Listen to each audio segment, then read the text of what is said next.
रागी जी, नेपाल जैसी स्थिति होगी किसने कहा है? अब देखिए ना,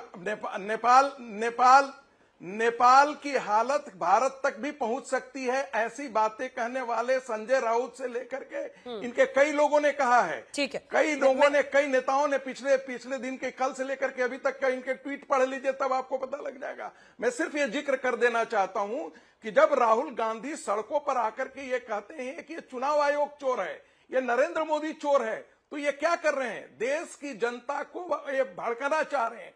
ये कहना चाह रहे हैं कि ये जो अभी वर्तमान सरकार है वो इलेजिटिमेट है, वो गैर कानूनी तरीके से सत्ता में है, ये वोट चोरी के कारण है, और जनता में इस प्रकार के आक्रोश को फैलाना चाहते हैं। पूरी उसके लिए जरूरी क्या है कि पहले संवैधानिक संस्थाओं पर इस प्रकार के आक्रमण करें कि ये पूरी की पूरी सरकार से मिली हुई है, मिली भगत के कारण इस प्रकार हुई है। तो आप एक तरीके से बांग्लादेश, नेपाल उसी तरीके से पेट्रोल छिड़क रहे हैं। यहाँ आकर टेलीविजन पर कांग्रेस के प्रवक्ता जो भी कहे, उनके बड़े नेता जो आज देश के अंदर कर रहे हैं, एसआईआर के मुद्दे पर मैं बात करना चाहता हूं। एसआईआर के मुद्दे पर किन लोगों को वहां से नाम डिलीट किया गया है? आप कह रहे हैं क्या बांग्लादेशियों को यहाँ होना चाहिए था? क्या रोहिंग्याओं को यहाँ पर होना चाहिए? क्या ऐसे लोगों का यदि नाम काटते हैं, उनको भड़काने का काम कौन कर रहे हैं? मैं लौट रही हूँ अजय जी, मैं लौट रही हूँ दुबे जी से भी जवाब लेना। विवेक जी प्लीज वेट। नेपाल के से हमारे साथ एक मेहमान है, मैं उनसे एक दो सवाल करके उनको छोड़ देती हूँ, फिर आपस में चर्चा कर लेंगे। शंकर तिवारी जी हमारे साथ जुड़े हुए हैं, जो कि नेपाल से नेपाली कांग्रेस के हमारे साथ नेता हैं। मैं एक बार कुछ फैक्ट्स अपने दर्शकों के सामने रखना चाहती हूँ तिवारी जी। और ये देखिए, जेनजी का जो वहां गुस्सा है, इतना बड़ा आंदोलन है, ये तमाम विश्व के लिए आई ओपनर है, उन तमाम राजनीतिक पार्टियों के लिए है जो सब कुछ कालीन के नीचे ढकने की कोशिश करते हैं। गुस्सा क्यों है? ये जो अस्थिरता नेपाल की है, नेपो किड्स हैशटैग, आप भी जानते हैं कि क्यों ये वायरल हुआ, क्यों नेताओं के बच्चों को आम जनता वहां पर टारगेट कर रही थी? भ्रष्टाचार के मुद्दे पर। जब आप देखेंगे कि इस तरह की अय्याशी बच्चे कर रहे हैं नेताओं के, और वो इतनी परेशानियों में है, देखिए कुछ फैक्ट्स जो अस्थिरता के, वो हम दिखा के आपसे अगला प्रश्न करेंगे। क्योंकि अगर आप देखिएगा तो हमारे पड़ोसी मुल्कों में, साउथ ईस्ट एशिया में बात हो रही है ना भाई, कि देखिए दक्षिण एशिया में, साउथ एशिया में देखिए किस तरह की परिस्थितियां तमाम देशों में बन रही है, श्रीलंका हो, नेपाल हो, पाकिस्तान हो, भारत। आपको पता है साल 2014 से, सिर्फ साल 2014 से 8 प्रधानमंत्री आपके यहाँ बदले हैं। प्रधानमंत्री या राष्ट्रपति, जैसे श्रीलंका में राष्ट्रपति होते हैं, यहां पर 8 बदले, श्रीलंका में 5 बदले, पाकिस्तान में 4 बदले, और भारत में प्रधानमंत्री नरेंद्र मोदी लगातार जीत रहे हैं। इसी के साथ साथ लोकतंत्र के 17 साल जो बीते हैं, उसमें कौन कितने दिन रखा है, तो दिन गिने जा सकते हैं। आपके केपीएस शर्मा ओली जो है, केपीएस ओली, वो 2000 दिन रहे हैं। ऐसे ही प्रचंड 1151 दिन रहे।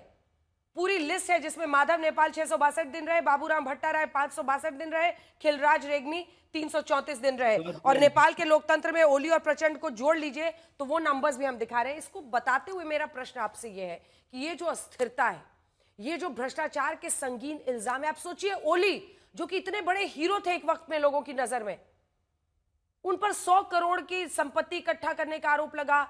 उनके पैतृक गांव में जब वो गए तो उन्होंने वहां हेलीपैड बना दिया, 3-3 हेलीकॉप्टर से गए। नेपाल का ये हाल क्यों हुआ? नेपाल का ऐसे हाल होने में, जब 1990 का कॉन्स्टिट्यूशन था, उसका दूसरा पार्लियामेंट जो फंक्शन किया, उसकी वजह से, उसके फंक्शनिंग के टाइम के बैड रेपुटेशन के वजह से 1990 का कॉन्स्टिट्यूशन कोलैप्स हो गया। और सन 2006 के बाद, सन 2006 के क्रांति के बाद, सन 2014 में दूसरे संविधान सभा से नेपाल के संघीय लोकतांत्रिक गणतंत्रात्मक संविधान बन गया। और उसका पहला गणतांत्रिक संसद के निर्वाचन हुआ था। वहां से केपी ओली मैं एक बेसिक सवाल पूछ रही हूं सर आपसे, मुझे पता है आप भी एक पार्टी से जुड़े हुए हैं। एक सिंपल क्वेश्चन है, देखिए आज जितने युवा हैं सोशल मीडिया पे, पहले ये बात वहां से फैलाई गई कि भाई सोशल मीडिया बंद कर दिया गया है इसलिए ये सारे बच्चे सड़कों पर आ गए हैं, इनको तो लत लगी हुई है। लेकिन दरअसल वो भ्रष्टाचार के खिलाफ आए। ये आप लोग क्यों नहीं समझ पाए? ये तमाम राजनीतिक पार्टियां क्यों नहीं समझ पाई जब तक वो युवा नेताओं के घर जाकर आग नहीं लगाने लगे? Yes, there was deep frustration, and KP Oli had clearly shown the hubris syndrome from the very beginning in his earlier term, and जब नेपाली कांग्रेस का और एमाले का कोलिशन बना, उसी टाइम से एक क्लियर था कि this is not going to yield any positive result, क्योंकि उन्होंने 7 बूंदे सहमति किया था और 7 बूंदे सहमति के बाद तहत में कुछ काम नहीं हुआ, इसीलिए लोगों में विश्वास ठीक है, था और केपी ओली ठीक ने है। सोशल मीडिया वही पर वही वही बयान विनायक किया और विनायक हमारे साथ ऐसे ही एक लोगों आंदोलनकारी समझ में आ वहां से जुड़ रहे नेपाली नागरिक हैं। विनायक जी, मैं वही सवाल पूछ रही थी कि शुरू में यही बात सबको फैलाई गई पूरे विश्व में कि भाई सोशल मीडिया बंद कर दिया केपी ओली ने, इसलिए छात्र निकल गए हैं। लेकिन ये तो गुस्सा था हैशटैग नेपो किड्स वाला, ये तो गुस्सा था हैशटैग करप्शन वाला जो सड़कों पर निकला। ये क्यों हुआ और इतना बड़ा, मतलब जिसको कहते हैं इतनी बड़ी आग लग गई कि नेपाल की जो बड़ी बड़ी इमारतें थे वो सब आग के हवाले युवाओं को करना पड़ा? क्यों हुआ ये? आपकी नजर में क्या कहेंगे? नमस्ते। जो हुआ नेपाल में वो बहुत ही दयनीय सिचुएशन है, बहुत सैड सिचुएशन है what is happening currently in Nepal. और वो this is not what we intended when we first started against this movement. ये करप्शन के अगेंस्ट था। This was against the corruption, against the coalition government that has been consequently looting the country since so many years. It was against the system. It was not against any concerned political थोड़ी parties, सी any आपसे concerned गुजारिश है, मुझे political. पता है आपके लिए अंग्रेजी बोलना ज्यादा आसान होगा, नेपाली भाषा बोलते होंगे आप, लेकिन अगर आप हिंदी बोल सके हमारे दर्शकों के लिए हिंदी अच्छा रहेगा। Thank you so much, please बोलें हिंदी में। ये गवर्नमेंट के अगेंस्ट था, ये सिस्टम के अगेंस्ट था। जो सिस्टम हमें परेशान कर रही थी इतने सालों तक, इसके अगेंस्ट था।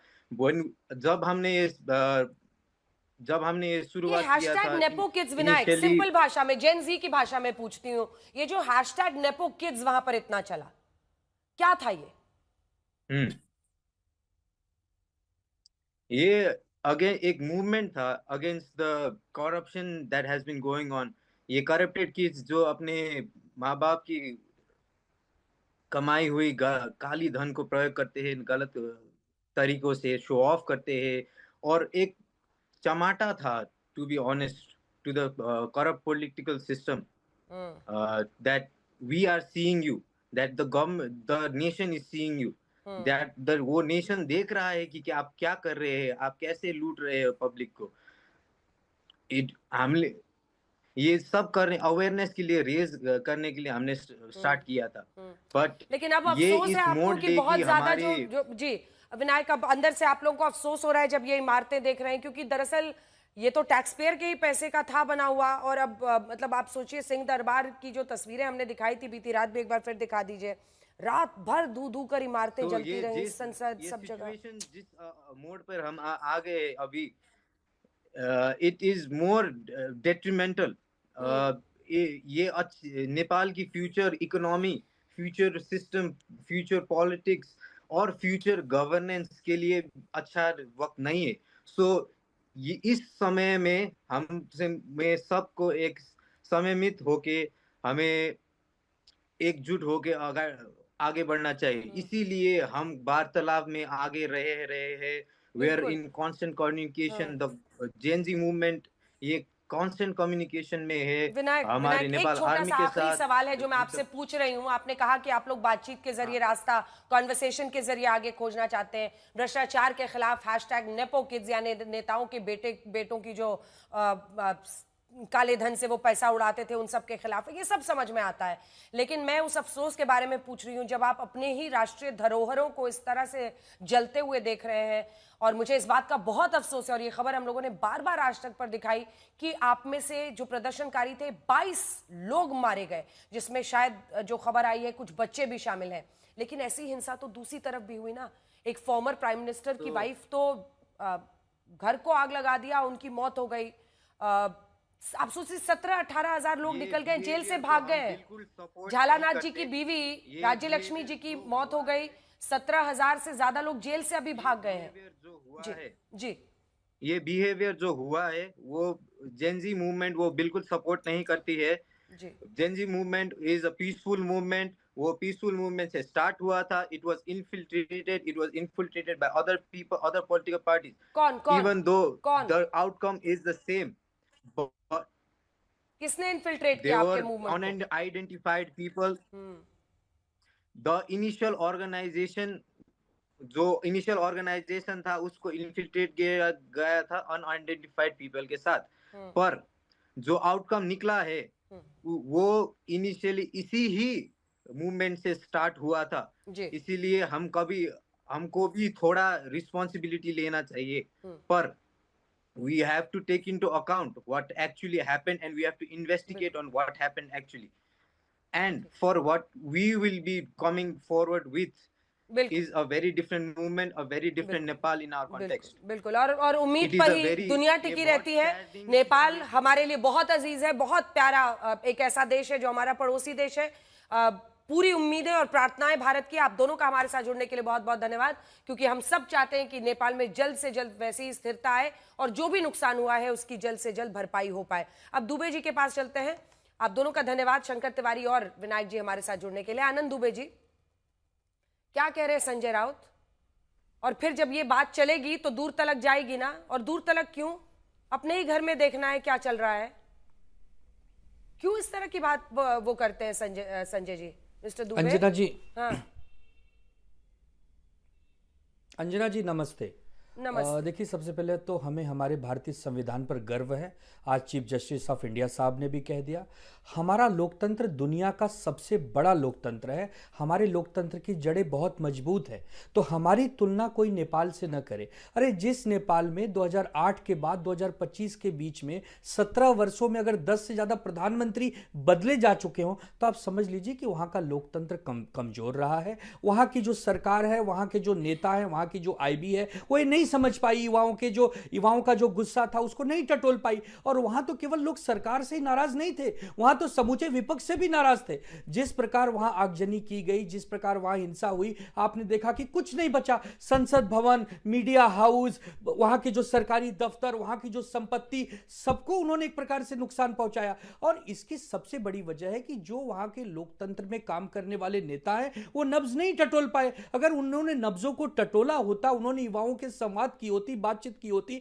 वहां के लोकतंत्र को अजर अमर किया होता, जैसे हमारा है। हमारे यहां देखिए, हमारे यहां आपने ही बताया कि जेपी साहब का आंदोलन, राम मनोहर लोहिया जी का आंदोलन, चाहे अभी के हाल ही में दिनों में अन्ना हजारे जी का आंदोलन, हमारे देश के युवा जागरूक हैं। हम पर मुगलों ने अत्याचार किया, अंग्रेजों ने अत्याचार किया, लेकिन हमारी युवा पीढ़ी जो है वो हमेशा प्रेरणा लेती है छत्रपति शिवाजी महाराज से, छत्रपति संभाजी महाराज से, स्वामी विवेकानंद जी से, भगत सिंह जी से। हम लोग सहिष्णु हैं, हम लोग उदार हैं, हम लोग करुणा की बात में विश्वास रखते हैं, हम लोग सनातन को मानने वाले लोग हैं, और हम लोग वसुधैव कुटुंबकम की बात करते हैं।